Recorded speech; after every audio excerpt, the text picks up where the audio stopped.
Fundamentos do Consolo.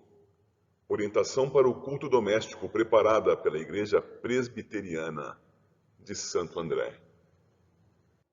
Olá, eu sou o pastor Fernando Abraão, pastor aqui da Igreja Presbiteriana de Santo André. E nós vamos seguir nesta orientação para o culto doméstico com esta ordem de culto que você tem aí diante de si. Tenha a sua Bíblia na mão e diante de Deus, pela mediação de Cristo, cultue ao Senhor. A graça e a paz do Senhor Jesus. Peço que você abra a sua Bíblia no Salmo 124, para que seja feita a leitura dos seus 8 versos. Salmo 124. Cântico de romagem de Davi. Não fosse o Senhor que esteve ao nosso lado, Israel que o diga. Não fosse o Senhor que esteve ao nosso lado quando os homens se levantaram contra nós e nos teriam engolido vivos quando a sua ira se acendeu contra nós. As águas nos teriam submergido e sobre a nossa alma teria passado a torrente. Águas impetuosas teriam passado sobre a nossa alma. Bendito o Senhor, que não nos deu por presa aos dentes deles.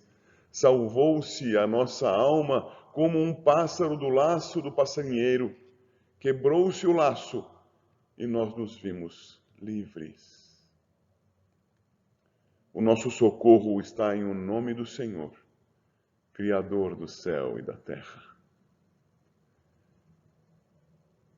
Vamos entoar o hino 23 do Inário Novo Cântico.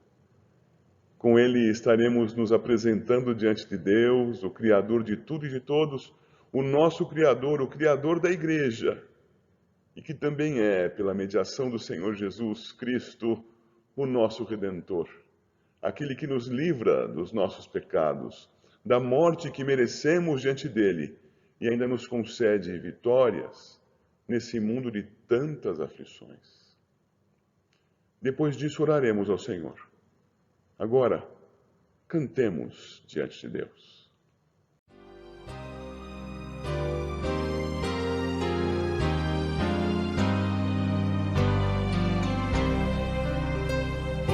Vinde adorar ao Deus Criador da terra e dos céus, eterno Senhor, ao Deus que habitando no reino da luz, a luz se revela por Cristo Jesus. Seu grande poder deveis contemplar no céu estrelado, no amplo mar, a gota de orvalho, a mínima flor, proclamam constantes ser Deus seu autor.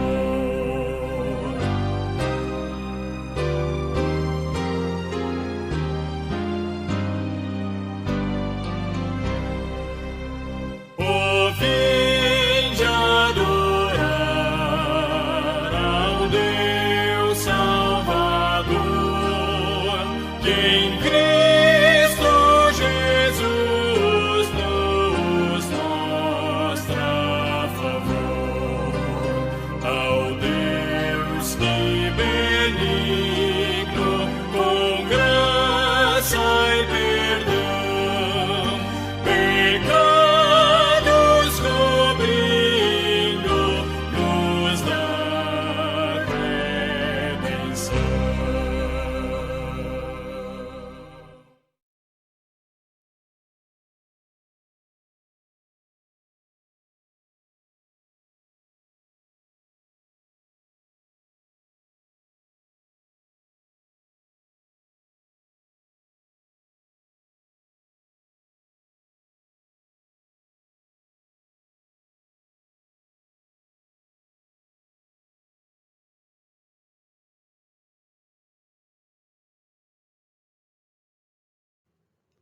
Vamos prosseguir com os estudos que temos feito do Evangelho de João. O trecho que estudaremos hoje nos ensina, além dos fundamentos do consolo, que nós, do mesmo modo que os discípulos do Senhor Jesus do passado, somos muito desatentos aos ensinamentos que ele comunicou. Além de desatentos, ouvindo apenas parte da mensagem, costumamos completá-la do modo que mais nos agrade, do modo que mais se pareça conosco. Então, hoje aprenderemos alguns dos fundamentos do consolo que o Senhor nos dá. E, além disso, que precisamos ser mais atentos à palavra de Cristo e mais fiéis ao seu ensino. Com a Bíblia aberta em João 14, leiamos os versos 1 a 7. João 14, de 1 a 7. Não se turbe o vosso coração. Credes em Deus, crede também em mim. Na casa de meu pai há muitas moradas. Se assim não fora, eu vou-lo teria dito, pois vou preparar-vos lugar. E quando eu for e vos preparar lugar, voltarei e vos receberei para mim mesmo, para que onde eu estou, estejais vós também. E vós sabeis o caminho para onde eu vou. Disse-lhe Tomé, Senhor, não sabemos para onde vais. Como saber o caminho? Respondeu-lhe Jesus, eu sou o caminho, e a verdade, e a vida. Ninguém vem ao Pai senão por mim. Se vós me tivesseis conhecido, conheceríeis também a meu Pai. Desde agora o conheceis e o tendes visto. Como de praxe, vamos nos localizar. Até o capítulo 12, o apóstolo João registrou sobre o ministério público do Senhor. De 13 a 17, o Senhor esteve com os seus discípulos no cenáculo. Ali celebrou a Páscoa, revelou o traidor que saiu dentre eles para cumprir a sua maldade e instituiu a ceia, que João não registrou. Nos capítulos 14 a 16, temos um longo discurso do Senhor proferido logo após a instituição da ceia, discurso entrecortado por algumas poucas intervenções dos discípulos, e que aborda, ao modo hebraico, os seus assuntos de modo circular e progressivo, aprofundando alguns pontos em favor da sua melhor compreensão. No capítulo 17, temos a intercessão do Senhor junto ao Pai e em favor da sua igreja. Assim, o capítulo 14 inicia o longo discurso do Senhor Jesus no cenáculo após a instituição da sua ceia. Este é o momento do livro, o momento do Evangelho de João. Qual seria, nesse passo do livro, o momento do Senhor Jesus? Observe que o capítulo 13 inicia com a maravilhosa frase relativa ao Senhor em que se lê: tendo amado os seus que estavam no mundo, amou-os até ao fim. Logo, é um momento de amor pela igreja. Mas o verso 21 nos mostra que aquele era também um momento de profunda angústia. Pois logo a traição se consumaria e o Senhor, preso e torturado, seria injustamente condenado à morte de cruz. Grande angústia. Além desses dois aspectos, aquele também era um momento de glória. E estudamos semanas atrás que, na sua humilhação, Cristo foi glorificado em sua absoluta obediência, em sua perfeita revelação e representação do Pai, e finalmente na expectativa de que o próprio Pai o glorificaria, ressuscitando-o dentre os mortos. Logo, o momento do Senhor Jesus incluía o seu amor pela igreja, a profunda angústia pela iminência da sua morte em favor dela, em favor da sua igreja, e ainda a glória da sua humilhação. E quanto aos discípulos? Estes estavam cheios de temor e insegurança. Teriam chegado tão longe, deixado tantos valores preciosos como a família, o trabalho, a própria reputação, por nada.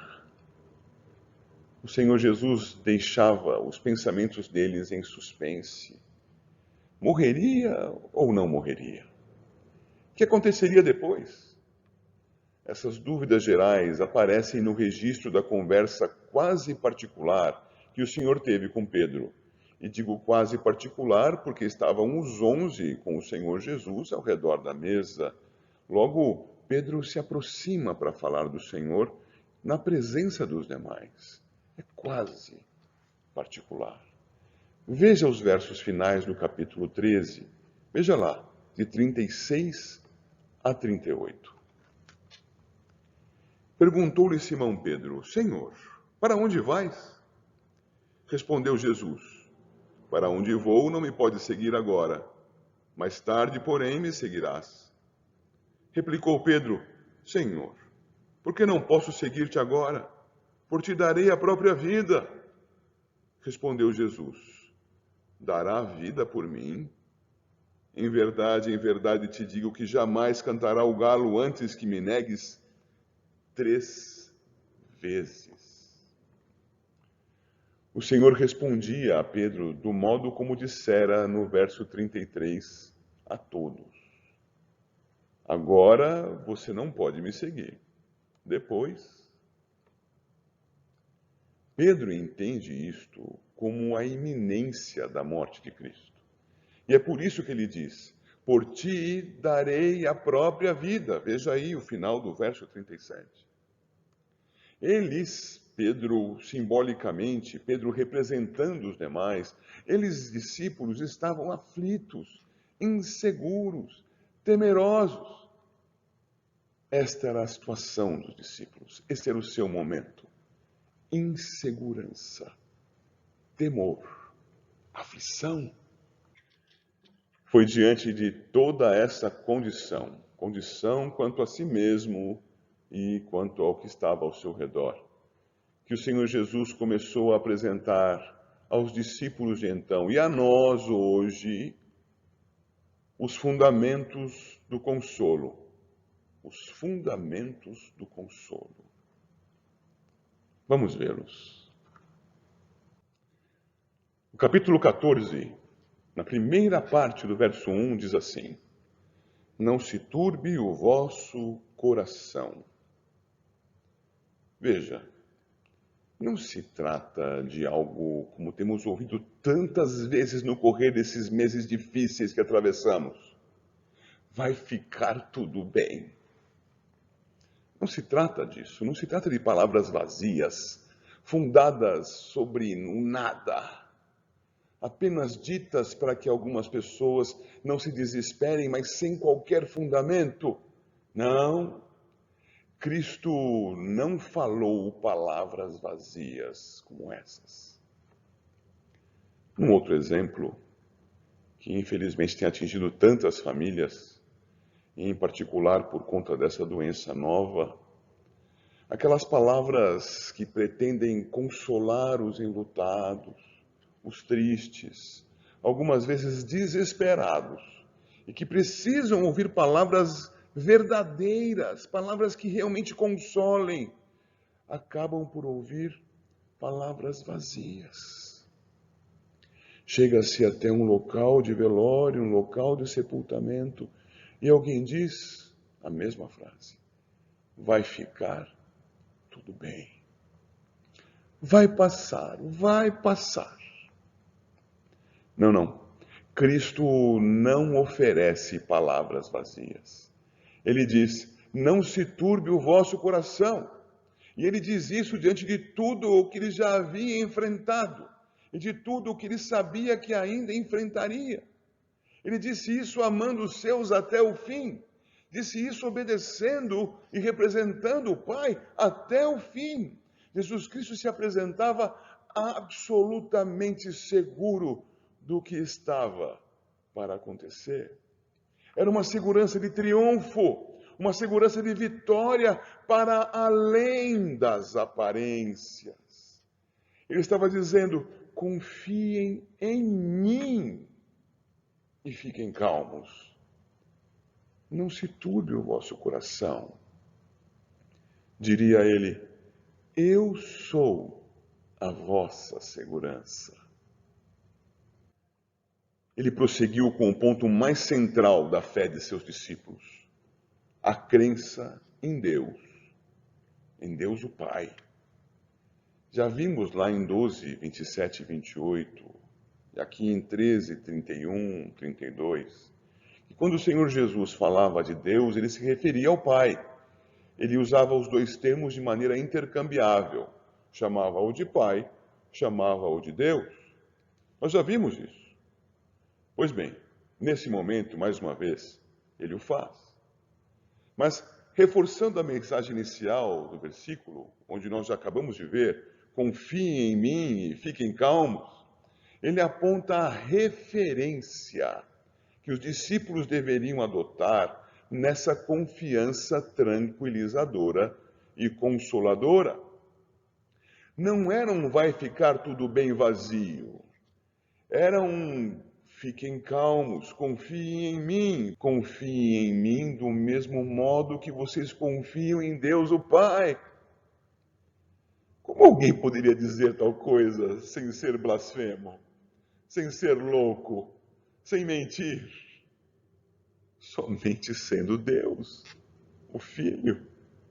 O Senhor Jesus afirmava a unidade da Trindade, apresentava o fundamento do nosso consolo. Deus é absolutamente confiável. Jesus é absolutamente confiável. Quem conhece a Jesus, conhece ao Pai. Como diz o verso 7, que já lemos. Não se turbe o vosso coração. O verso 2 nos mostra aquilo que o autor da Epístola aos Hebreus registrou em 11:1. A fé é a certeza de coisas que se esperam, a convicção de fatos que se não veem. Uma vez que Deus é absolutamente confiável e que Jesus Cristo é Deus encarnado, portanto, absolutamente confiável, não havia motivo para aflição. Certamente, embora os dias que se seguiriam àquele viessem a ser terríveis, dias de perseguição e de morte, a vida temporal não era o alvo final da existência dos redimidos por Cristo. A certeza de um lugar seguro na presença abençoadora de Deus foi apresentada como um fundamento do consolo para aqueles homens. Eles poderiam, na verdade, deveriam confiar em Cristo Jesus e em sua pregação quanto à eternidade redimida na presença do Pai. Pois essa seria a verdadeira vida. É por isso que ele disse: na casa de meu Pai há muitas moradas. Se assim não fora, eu vou-lo teria dito. Quantos de nós vivemos para juntar dinheiro para a aposentadoria? Quantos vivem para poder viajar? Quantos vivem para dar segurança à família? Quantos vivem para se regalar? Louco, ainda hoje te pedirão a tua alma. E o que tens guardado? Para quem será? Quantos se desesperam frente a uma enfermidade? Quantos se deixam levar pela incredulidade diante da derrota e da morte, que são aspectos comuns da vida humana após a queda em pecado? Eu sou a ressurreição e a vida. Aquele que crê em mim, ainda que morra, viverá eternamente. Crês isto? O Senhor afirma a seus discípulos: na casa de meu Pai há muitas moradas. Vocês podem estar certos disso. não se turbe o vosso coração. Mas se devemos confiar em Deus, o que quer dizer confiar em Jesus Cristo, Deus encarnado, e termos profunda fé, certeza da esperança, por que meio Jesus concederia tanta segurança a nós, seus discípulos? Pelo ministério da expiação. A parte final do verso 2 e inicial do verso 3, ambas nos dizem: vou preparar-vos lugar. Sem a mediação do Senhor Jesus Cristo, em cumprimento do plano eterno de Deus, não haveria lugar para nós na presença abençoadora de Deus. Alguns imaginam que o Senhor Jesus esteja de boné, espátula de pedreiro numa mão, enxada na outra, preparando, construindo casas para os crentes no céu. Por isso que ele não volta, são tantos que tem muita casa para ele construir, mas logo ele termina e vem nos buscar. Que tristeza, né? Que visão infantil da palavra. O início do verso 2 já registra: na casa de meu pai existem muitas moradas. Elas já existiam naquela época e existem agora. O Senhor Jesus nos preparou o lugar, isto é, cumpriu os requisitos da nossa inscrição, da nossa redenção, da nossa salvação pela sua mediação, para habitarmos lá, quando morreu em nosso lugar na cruz, como sacrifício que nos traz a paz. O lugar está preparado, ele já substituiu os culpados que determinou redimir, já me substituiu e já substituiu a você, se você é um crente em Cristo Jesus, segundo as Escrituras.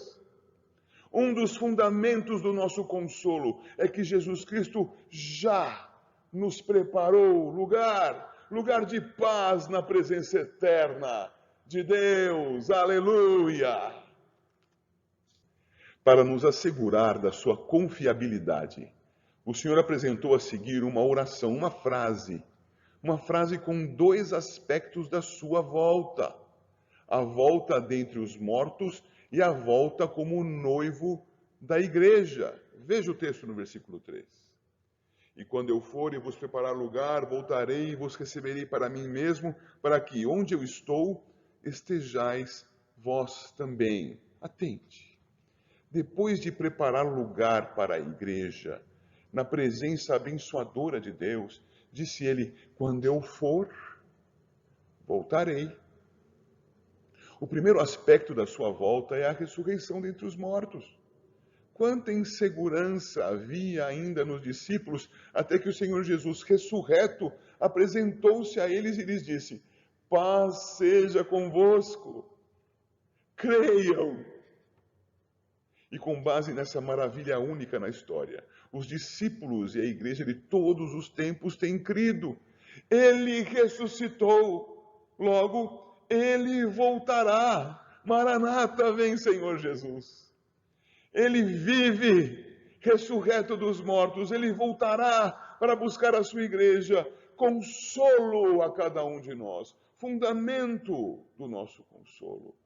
Então o Senhor Jesus nos diz: não se turbe o vosso coração. Finalmente vem o maravilhoso verso 6. O Senhor mostrou aos discípulos que o caminho para as moradas da casa do Pai era Ele mesmo. Ele prepararia e já preparou o lugar. Ele era e é o caminho para a santa e eterna morada. Veja o verso 4. E vós sabeis o caminho para onde eu vou. Mas os discípulos não entendiam. Quanta distração, não é? Quanto embotamento. Então ele diz enfaticamente, João 14,6, eu sou o caminho e a verdade e a vida. Ninguém vem ao Pai senão por mim. Ele é a mediação completa e absoluta a respeito de todos os aspectos da existência. Podemos confiar nele. Nada falta ao seu ministério, humilhado para nos suportar no caminho de fé até a glória eterna. Mas sobre isso nós vamos estudar mais na próxima pregação, se Deus assim quiser. Por ora aguardemos. O Senhor graciosamente apresenta a nós fundamentos para que estejamos consolados e seguros. Esses fundamentos que foram abordados hoje, nem são todos eles, mas são importantíssimos e eu gostaria muito que você guardasse. Os fundamentos do consolo, a palavra segura de Cristo. Ele sabe o que está dizendo. Não é uma aventura, não são palavras vazias, são palavras ditas com fundamento na verdade. Ele é a verdade. Palavra segura de Cristo, que é amparada na unidade do próprio Deus. Confie em Deus, confie no Pai, confie em mim. Assim como você pode confiar na pessoa divina do Pai, você pode confiar na pessoa divina do Filho. Confie em Deus. Não se turbe o vosso coração. É nesta confiança em Deus que está a certeza da nossa esperança. Nós não vivemos para estes dias. Nós vivemos para a eternidade. Temos certeza da nossa esperança celeste. Por causa de Cristo, da fidelidade de Deus, nós podemos confiar. Estaremos na presença bem-aventurada, presença abençoadora do Senhor. Mas por que estaremos lá? Porque o Senhor Jesus Cristo cumpriu o seu ministério de expiação. Ele não está preparando um lugar para nós. Ele já o fez na cruz. Ele já nos preparou lugar. E demonstrar a validade, a confiabilidade do seu ministério na sua ressurreição dentre os mortos. A primeira volta, digamos assim, de Cristo. Ele voltou dentre os mortos e, tendo ascendido aos céus, de lá voltará para receber os seus. Porque ele ressuscitou, podemos dizer, Maranata. Com tudo isso diante de nós, podemos compreender porque ele dizia, não se turbe o vosso coração. São fundamentos para o nosso consolo. E se Deus permitir, ainda estudaremos mais sobre o versículo 6 do capítulo 14 de João.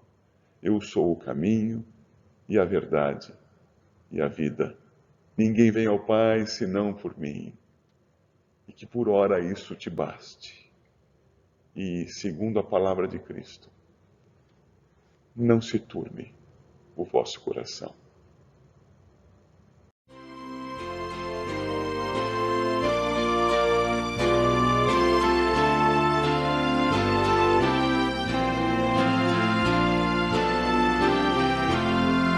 Somente ponho a minha fé na graça excelsa de Jesus, no sacrifício remidor, no sangue do bom Redentor. A minha fé e o meu amor estão firmados no Senhor, estão firmados no Senhor. Se não lhe posso a faz viver, é pela fé que vou viver. Em cada transe a suportar, eu hei de nele confiar. A minha fé e o meu amor estão firmados no Senhor, estão firmados no Senhor. A sua graça é muito real, abrigo traz pro temporal. Ao vir cercar-me a tentação, me fortalece sua mão.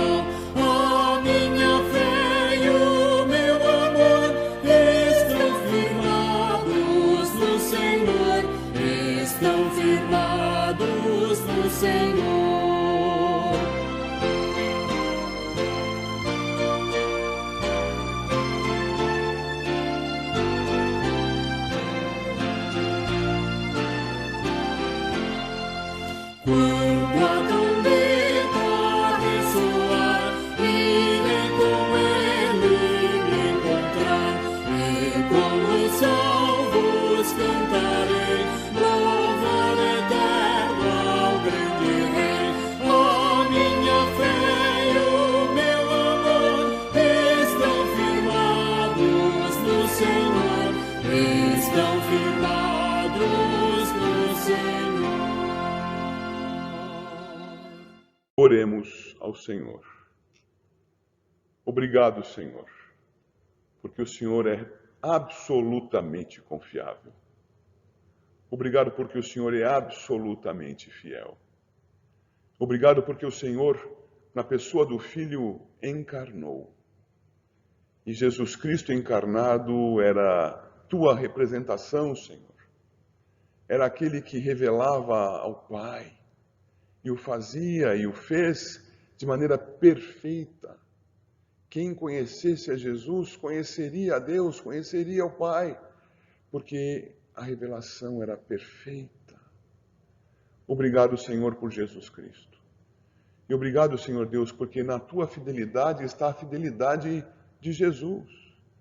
Portanto, não devemos ter o nosso coração atribulado, entristecido, abatido.